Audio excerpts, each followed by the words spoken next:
Coucou tout le monde. Alors aujourd'hui une petite vidéo qui est donc la vidéo de mon travail à pied que j'ai fait avec Azzaro. Donc je voulais faire une petite vidéo pour vous expliquer ce qu'on a fait, pourquoi on a fait ça, etc. etc. Alors surtout, prenez bien le temps de m'écouter. Voilà, prenez le temps de vous concentrer sur ce que je vais dire parce que c'est très important ce que je vais vous expliquer. Et ça évitera des commentaires, voilà, des questions et des commentaires un peu déplacés. Donc voilà, donc je vais commencer. Alors, pourquoi j'ai fait ce travail à pied avec Azzaro? Alors tout simplement parce que depuis un petit moment, enfin depuis ces temps-ci, Azzaro avait tendance à prendre le dessus sur moi. Il commençait à me traîner pendant que j'étais en lit, enfin quand je le promenais en l'école, enfin voilà, quand je l'emmenais dans son champ ou quand quand je le promenais en l'école tout simplement. À l'école normale, il commençait à prendre le dessus sur moi, à me traîner, à me bousculer. Quand il avait peur, il avait tendance à, non pas à sursauter, mais à partir au grand trot et à me traîner, quoi, tout simplement. Des fois même, il n'avait pas peur du tout, c'était juste pour jouer, donc voilà, ça devenait très dangereux, pardon. Ce type de comportement-là devenait très dangereux, autant pour moi que pour lui, parce qu'en plus de ça, on a une route à traverser avec Azzaro qui rejoint le champ qu'il a lui jusqu'au centre équestre. En fait, on a une très grande route à dépasser, c'est une grande route de campagne très fréquentée et ça devenait très dangereux. Donc voilà, j'ai décidé de faire ce travail à pied. Donc avant de faire ce travail à pied, j'ai demandé des conseils à un professionnel, donc à un éducateur. Enfin un éducateur, un mono, de me conseiller, de me demander ce qu'il fallait faire et ce que je devais faire. Et il m'a montré tout ce que je devais faire. Donc en fait, en gros, il a fait une micro séance avec lui avant, donc pour lui faire comprendre, pour le remettre à sa place, hein, tout simplement. Voilà, donc il l'a fait reculer, retourner sur lui-même, bon, voilà, les trucs qu'on fait pour remettre un cheval à sa place. Et il m'a donné des conseils pour le travailler, etc. Et donc c'est ce que j'ai fait. Après, vous allez me demander, donc c'est pour ça que j'ai fait le travail à pied. Et vous allez comprendre très vite pourquoi j'ai fait ça. Alors beaucoup vont me demander... Je vais pas y arriver. Beaucoup vont me demander pourquoi j'utilise un licol éthologique.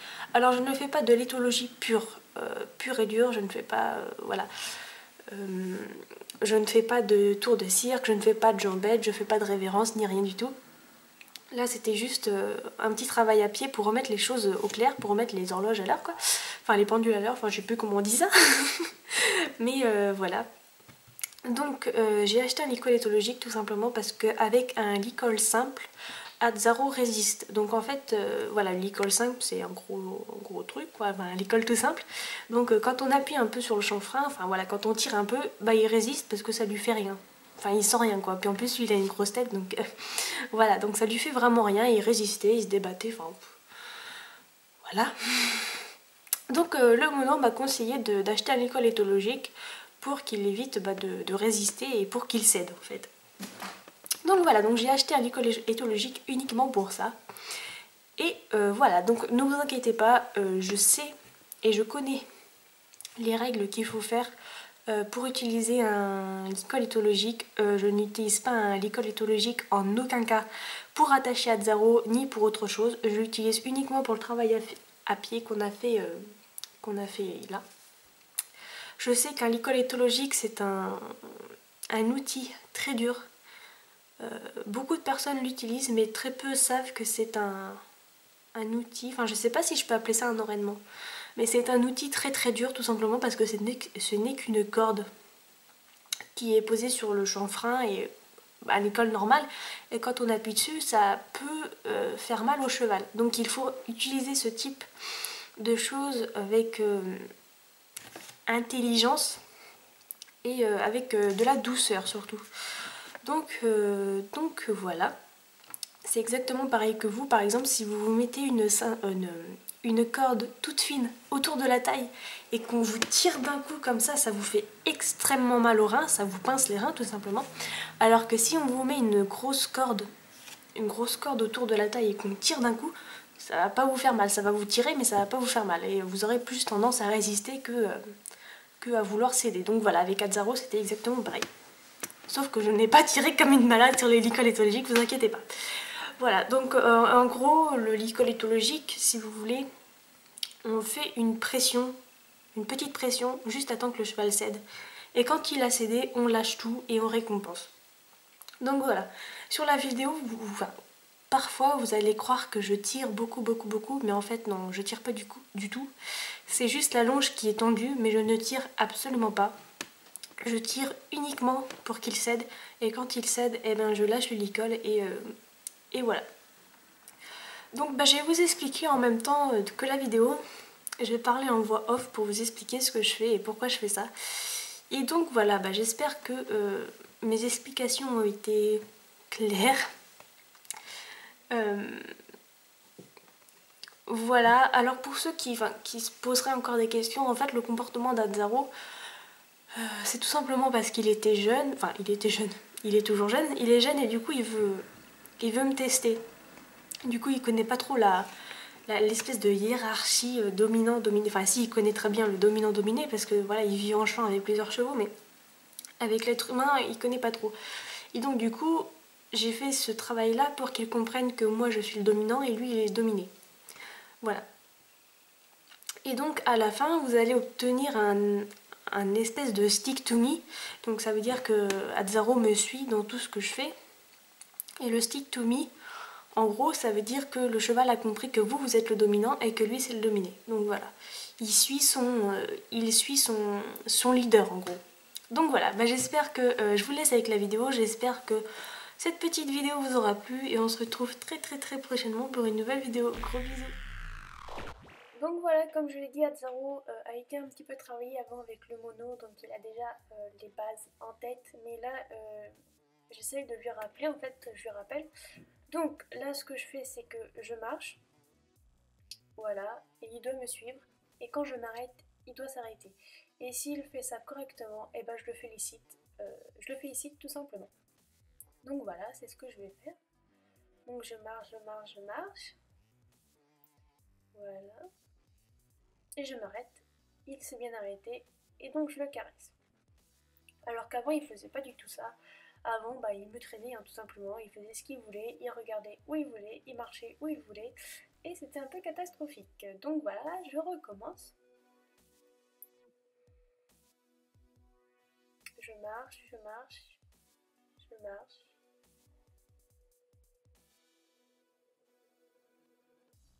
et je m'arrête. Et là, je le félicite parce qu'il l'a bien travaillé. Donc voilà, je fais ça plusieurs fois et après je vais entamer un autre exercice.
Alors là, je vais entamer un deuxième exercice. Donc là, je vous explique avant que vous puissiez voir la vidéo.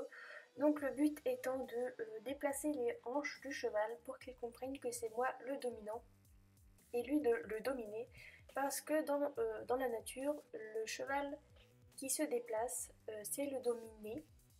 En fait, celui qui fait déplacer les autres, c'est le dominant. Et celui qui bouge, c'est le dominé. Donc voilà, en fait, je lui fais bouger les hanches sans moi trop bouger. Enfin, je bouge, mais pas si... Enfin, je bouge pas tant que lui. Donc en fait, il comprend que je suis la dominante. et que lui c'est le dominé parce que j'ai le contrôle sur ses hanches.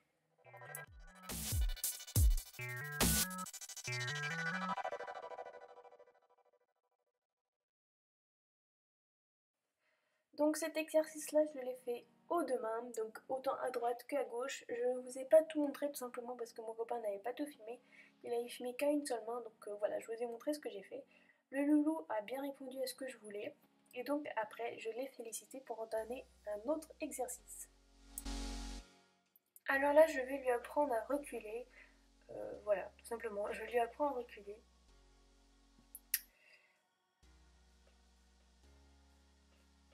Voilà, donc il a bien fait l'exercice, donc je lui donne une petite friandise. J'en avais pas beaucoup, j'en avais que 3, mais quand il faisait vraiment un très très gros effort, je le félicitais. Alors là, il a eu une réaction un peu, il a soulevé la tête tout simplement parce qu'il y a un petit poulain là juste derrière. Vous avez vu, voilà, en bec, il court, et il a peur du petit poulain. Du coup, bah en fait, je l'emmène un peu plus loin pour éviter qu'il ait des réactions un petit peu trop violentes et qu'il reste concentré sur moi et uniquement moi. Voilà, qu'il soit pas concentré tout le temps sur le petit poulain. Donc voilà, donc après je reprends l'exercice du reculer. Enfin non, là j'avance, mais après je vais lui apprendre à reculer.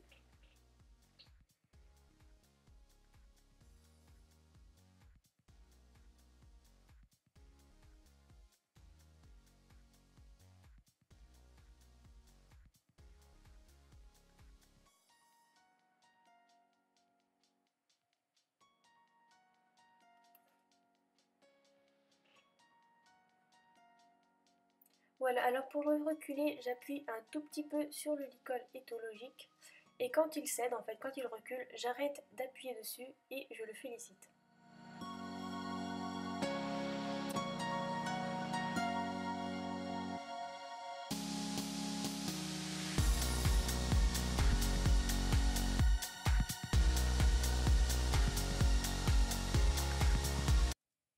Alors là, j'entame un autre exercice qui est donc moi, je recule et lui, il ne doit pas me suivre. En fait, il doit respecter ma zone, euh, ma zone intime, en fait, un peu si vous voulez. Dans la nature, chaque cheval a sa zone, enfin son espace personnel. Et les chevaux, en fait, ne font pas trop la même chose avec les humains. Donc il faut leur apprendre ça, il faut leur apprendre qu'on a une zone à nous aussi personnelle et qu'ils doivent venir que quand nous, on leur autorise de venir. Donc là, vous voyez, Adzaru, il avance vers moi alors que je ne lui ai pas autorisé. Donc du coup, je le fais reculer. Moi, je me déplace et lui, il doit rester à sa place. Voilà. Je recule, je recule, je recule. Là, il m'a pas... Si, il a obéi, je crois. Il a obéi, donc là, je vais le féliciter. Je ne vais pas lui demander de reculer parce qu'il a fait une très très bonne action. Voilà, et je vais faire ça plusieurs fois. Donc je vais reculer, et s'il avance, je le recule, juste à temps qu'il ne bouge plus.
commencer à faire quelque chose de supplémentaire, donc je vais reculer, il ne va pas bouger, donc ça il l'a compris avec plusieurs exercices.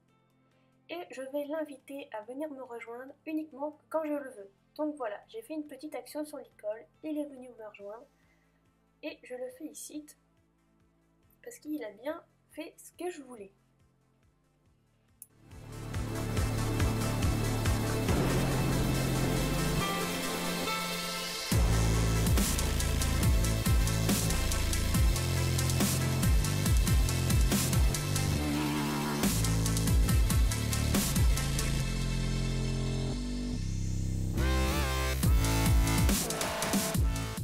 Donc voilà, ensuite c'est là où nous avons commencé le stick to me. Donc en fait, j'ai refait un tour à pied et j'ai retiré la longe et voilà, je l'ai laissé me suivre et il l'a fait très parfaitement. Donc si vous n'avez pas vu le stick to me, je vous invite à regarder la vidéo qui s'appelle le stick to me avec Azzaro.